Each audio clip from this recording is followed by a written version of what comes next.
Hey Gen Chem students, I'm Ben Asman. Today in Chem 102 Lab, the first of 2 experiments about chemical equilibrium. That's right, we're doing determination of a equilibrium constant. Let's get to it.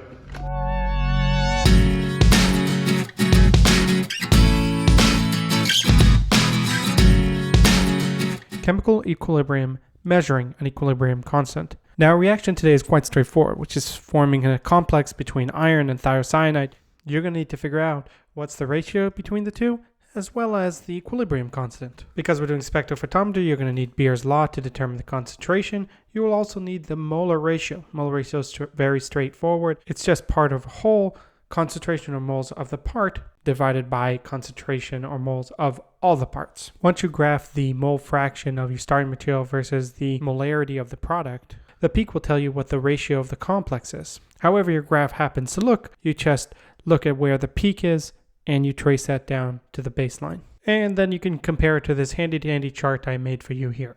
You'll also need to calculate percent RMD. For those of you who don't know, that is a summation. The XI is just the number of each individual run because you do this over and over again. Those vertical lines are absolute value. You turn negatives into positives. The X with the line over it is just an average, and the N is the number of runs. If you're not used to working with a summation, essentially it means do this exact thing for every single run. Now, lastly, before we get started, we are doing a serial dilution. I always like to do a flowchart. You can see today is quite complex. We are making 4 different solutions ahead of time and then 7 at the end that we're actually going to test. I will use the letters to indicate which solution we are making, and I will show this graph a few more times. Let's get started. Now this is a pretty dilute acid, so you don't have to worry too much, but it is still a strong acid. So if you get any on yourself or spill anywhere else, we have here some baking soda, sodium bicarbonate, so you can neutralize it. First bit here, get 25 mils.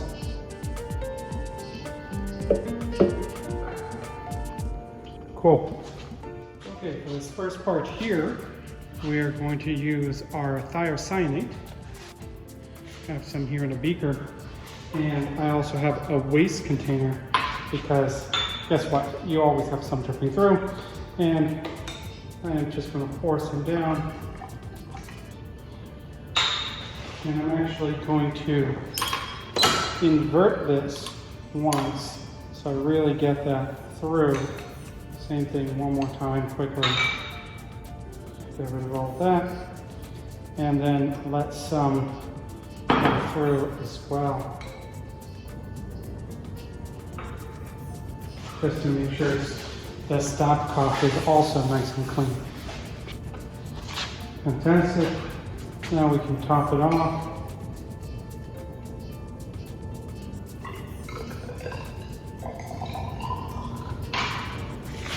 And lower it to the exact point we want it to be.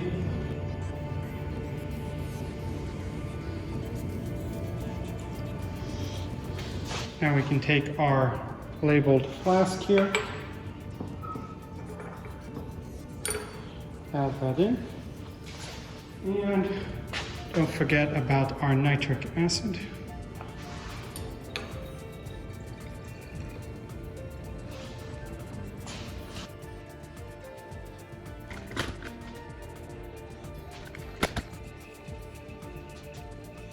Having finished solution A, we are moving on to solution B.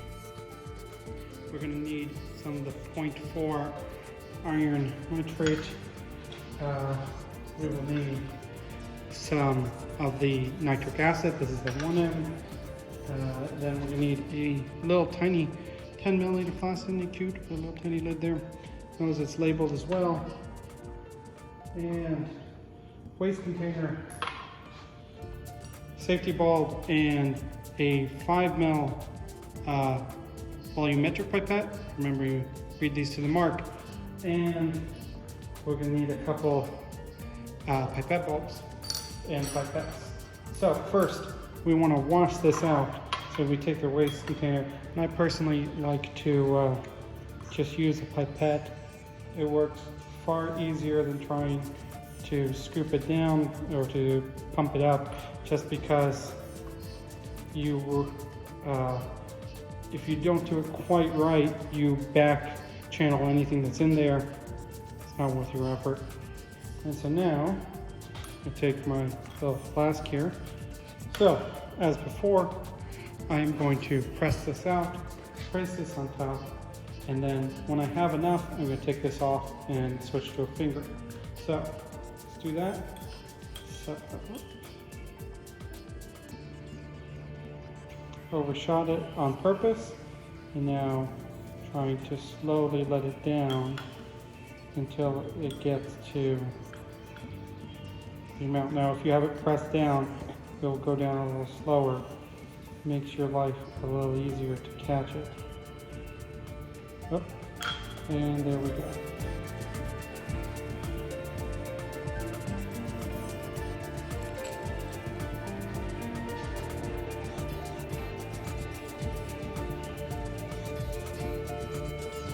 And as always, we don't blow out that little bit that's left.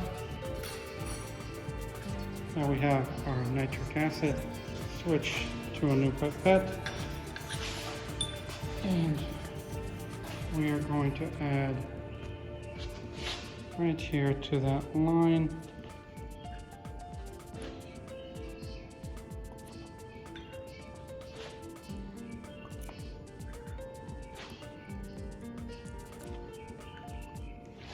Now I'm going to slow down a bit.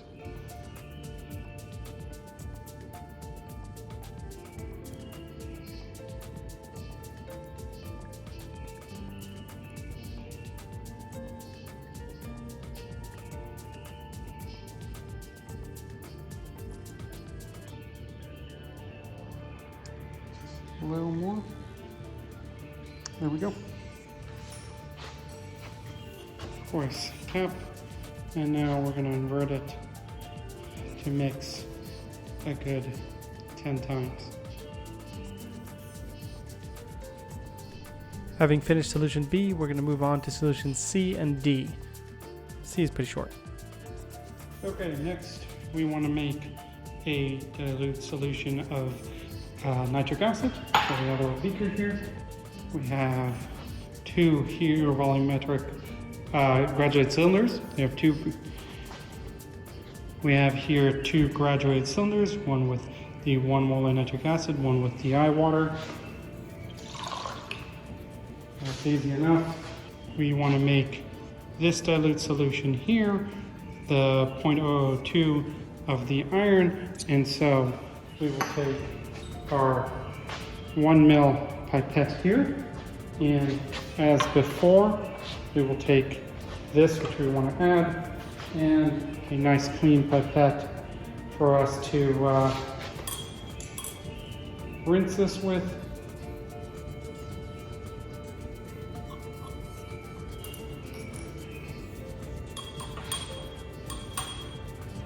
And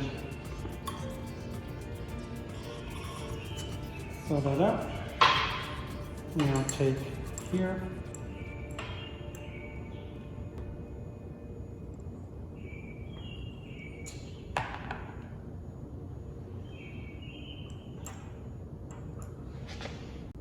There's 1 ml.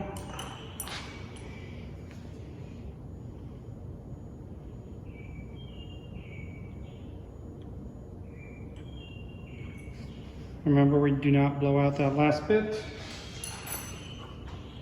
Take our nice solution here. Kind of actually gives that nice good swirl. And now, gonna add it in here.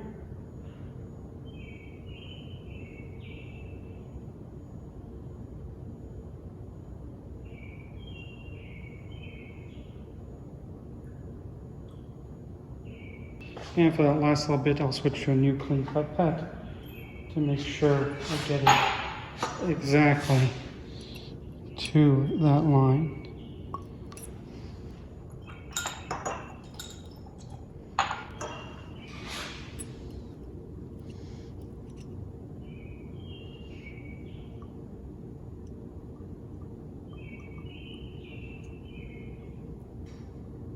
There we go.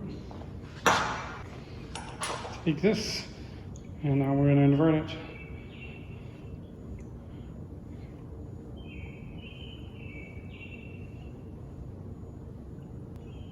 Wonderful. Now that we got all the precursor solutions, we can start making our actual test solutions, numbers 1 through 7. Okay, I already have set up here our two burettes. I had rinsed them twice, then I added our solution, and for each of them, for the iron and for the thiocyanate. And I have 7 test tubes here, all numbered so we know which one's which. And you'll notice I put marks here on the burette of all the different amounts that I'm going to have to add. Okay, I'm going to do all of the iron and then all of the thiocyanate. So test tube 1, 0, test tube 2,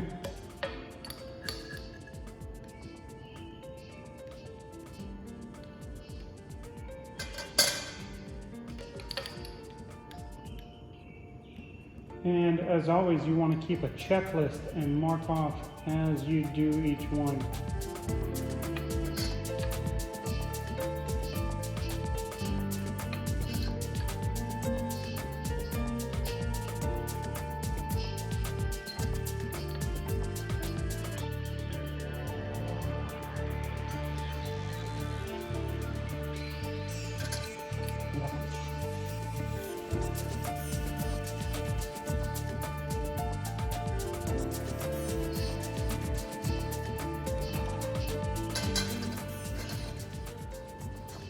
Here's how we look after adding just the iron.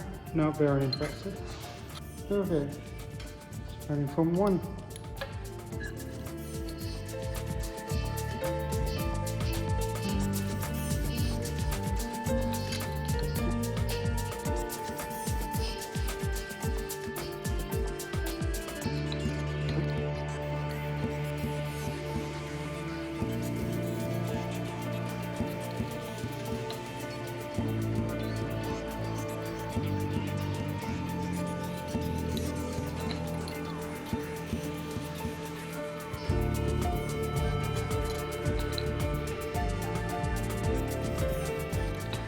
And of course 7 gets nothing. Now at this point we can see there's quite a difference there. You can now take these for testing.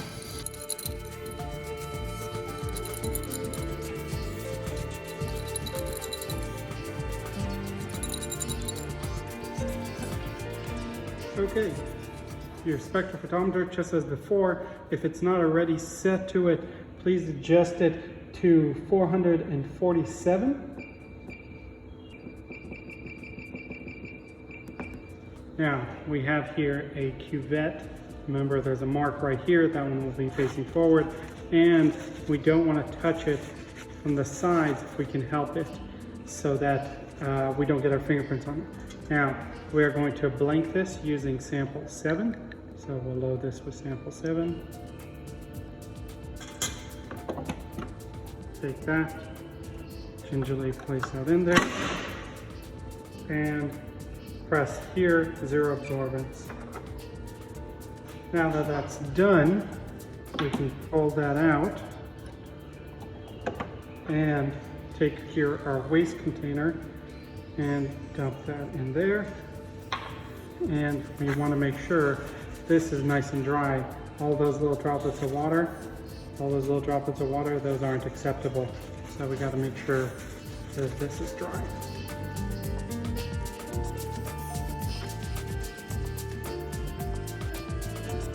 Okay, now that our cuvette is nice and dry, we can take our next sample here, fill it up. This is of course number 2.